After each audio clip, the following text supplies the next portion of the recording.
I have been competing in fighting games for a really long time now. And in fact, if you go to my YouTube channel and sort the videos by oldest, I have footage of me playing games. It is Melee, but from 18 years ago. That's a really long time. But despite this, in March, I played Tekken for the first time seriously ever. At that time, I challenged myself to get Mighty Ruler, which was around like top 20, top 15% of players on ranked at that time. And it was the first time in a very long time that I actually felt like a beginner in a fighting game. Of course, my experience and fundamentals helped me a lot on my journey, but it was a lot to take in, and I started thinking about what advice I would give my past self if I could talk to my past self. So I thought of 7 things I wish I knew when I was starting fighting games. And the first one is about execution. Execution is very romanticized in fighting games, and one reason that many, not everybody, but that I've definitely heard many people say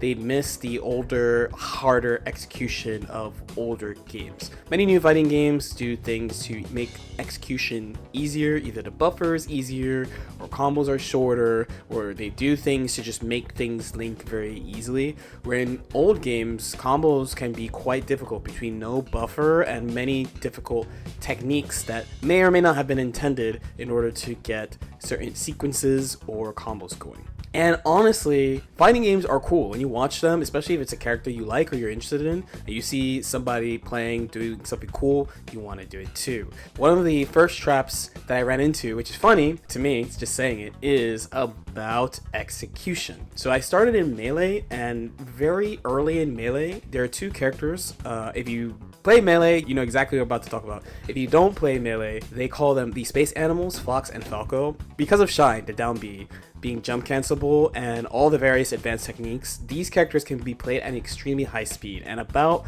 1 year or so into me playing Melee, I started to really not respect these players. Remember, I'm like 16 at this time. So I started to really not respect people who played Fox or Falco, because I just believed they played with their brains off because they're just trying to press buttons fast and overwhelm you. But funny enough, when I moved to Melty Blood and traditional fighters, I started valuing execution a lot, because it's not really common that there are like advanced techniques in fighting games the way that there is in Smash. I mean, it's the truth. Like, Smash is not made to be a competitive game. We just make it one, right? Where fighting games, especially the ones that get played for years and people enter tournaments in, like basically the main mode is the versus mode. So if there are advanced techniques, it usually comes from implications of systems or things that characters can do, and it's not that common to have something like a melee wave dash or something like that. So I would go for some pretty difficult stuff, and frankly, the first Evo I played in is the Melty Blood Evo, Melty Blood Actress again on PS2 in 2010, and I think a major factor of me not winning that is that I was so focused on trying to do honestly very difficult very difficult combos. To be fair, these combos led into basically unblockable setups, so it's very worth going for, but I was continuously missing them because I was extremely nervous. So after that, actually, after talking to the person who ended up winning, Garu, we had this discussion about like execution and what you can do. My definition of execution now is what you're able to do on command. Where most people, when they talk about execution, they're mostly talking about the ability to do difficult things in general. When I talk about execution, I talk about what can you do. So you have to set the line for yourself of what you're able to do, especially under high pressure. And unfortunately, I had to learn this the hard way. The next thing I want to talk about, number 2, is about mind games. This was very early, so luckily I managed to get this out of my head pretty early. The word mind games, what does that suggest? Pause the video if you want. Just think about, what does mind game suggest to you? So when I hear the word mind games, especially when I was starting, I think of doing like something visually tricky or doing something weird to like kind of mess with the opponent. And you gotta remember at this time, so YouTube is just starting and stuff, and people are posting all their Melee highlights and things like that. In like DC++ and stuff. So I thought mind games were just like going for really hard reads and like doing like tricky movements in front of people. But one day a wise man told me there's no such thing as mind games, only options. And that has stuck with me since way back then, learning Marth. Like way back then when I dropped away from Marth. that has stuck with me like forever. That has been a major part of how I play fighting games for a very long time. There's no mind games, there's just option sets. You might be like, dude, what do you mean? Like, there's all these, but no matter what, I think you could break situations down into options, even if it doesn't look like you can. And then when you look at it like that, then if someone picks something that looks like crazy or something, then it makes sense. Why did they do it? So for example, I have Guilty Gear Strive here. Round start is static, so the characters are at the same set distance when the round starts. And one of the main things that people are really scared of at the start of the round against Potemkin is White Waddle Salt. It's invincible, it's plus, at least in a strike throw right away. He's a command grab character. So one of the ways that people can try to deal with this is by dashing and throwing, which is a bit of a read, but some Potemkin players tend to do charge White Waddle Salt so they can try to get a combo, and then the White Waddle Salt will be reactable in this spot. Another option you can use against it is a jump. A Baiken's jump is floaty and high enough that you can clear it no problem and fall and punish it. So then sometimes they might pick this round start. This is Heat Knuckle, so it is an anti-air that forces you to the ground and it pulls you a little close to him. He can do pressure or do a throw right away. So considering the White Waddle Assault and the Heat Knuckle, I can pick jump or dash, right? Let's say I pick dash here, okay? Not bad, honestly. So enter this option. If somebody was watching a tournament set and they saw this option at the start of the round, they'd probably lose their mind. Yes, this is the Kara Potemkin Buster, so he advances with Pop Buster here.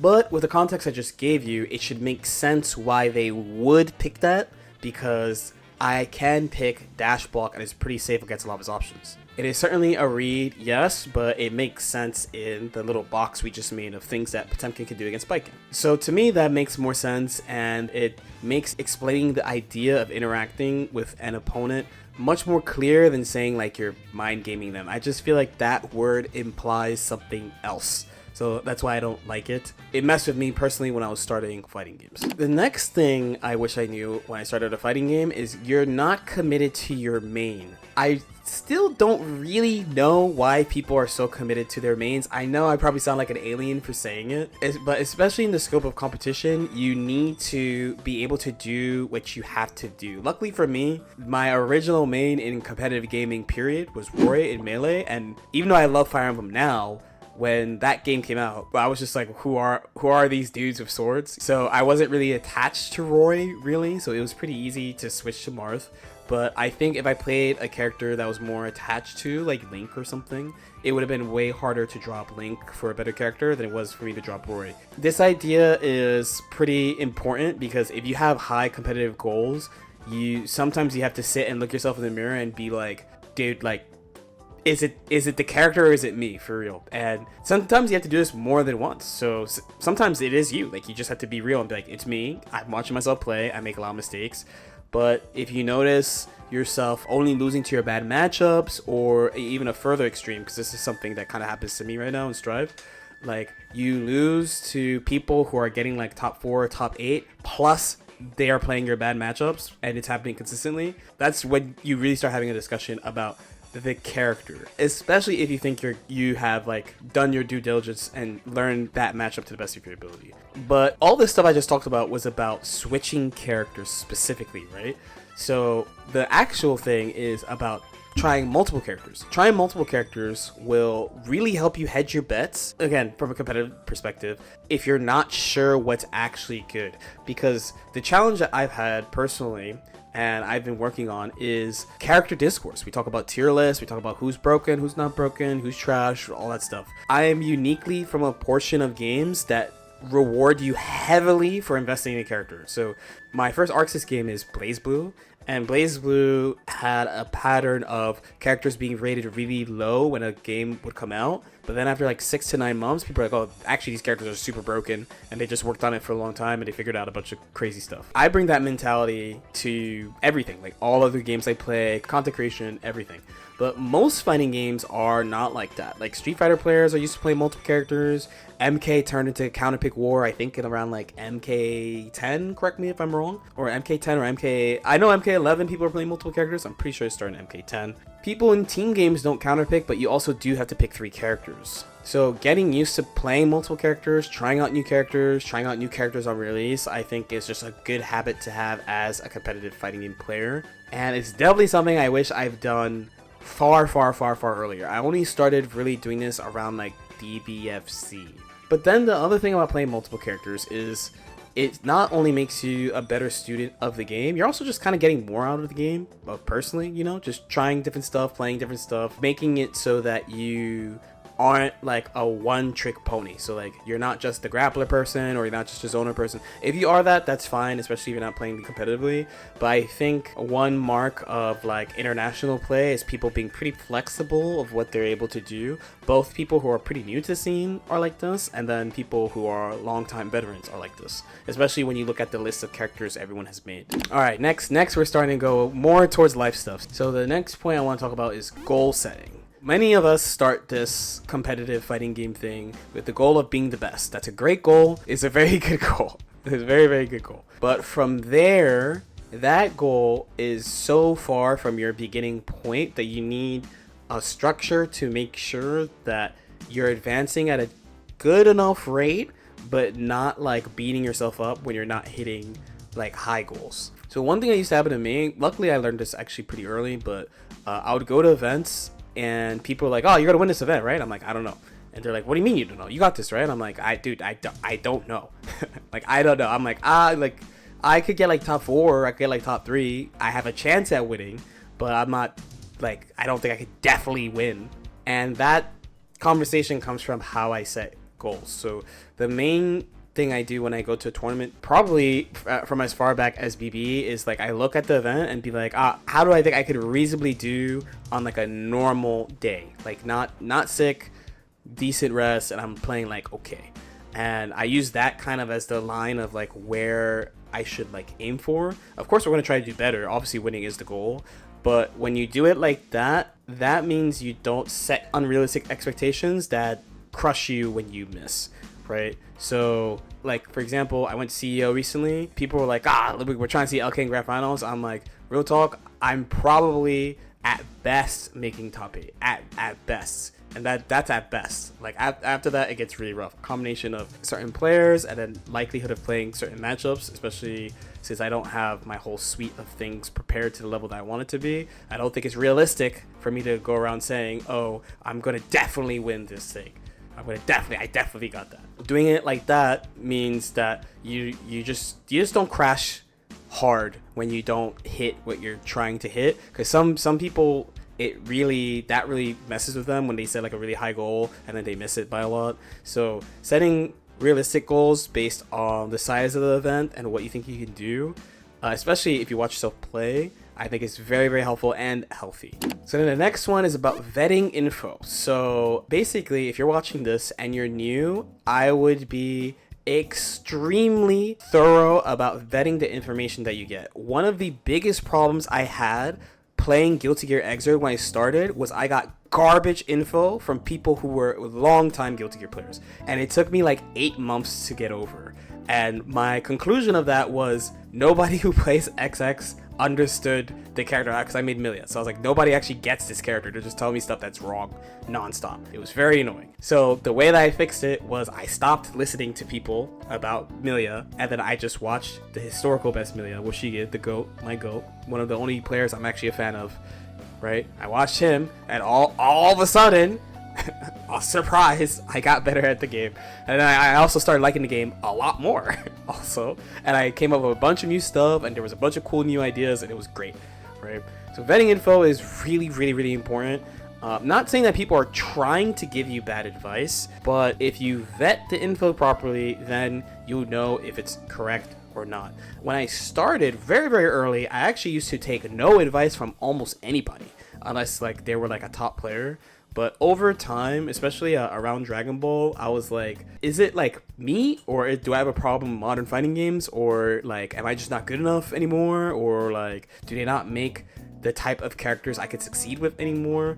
And part of me trying to answer these questions, I actually discussed questions about the game and like these type of ideas with people I would not normally ask or talk to about the game in the past.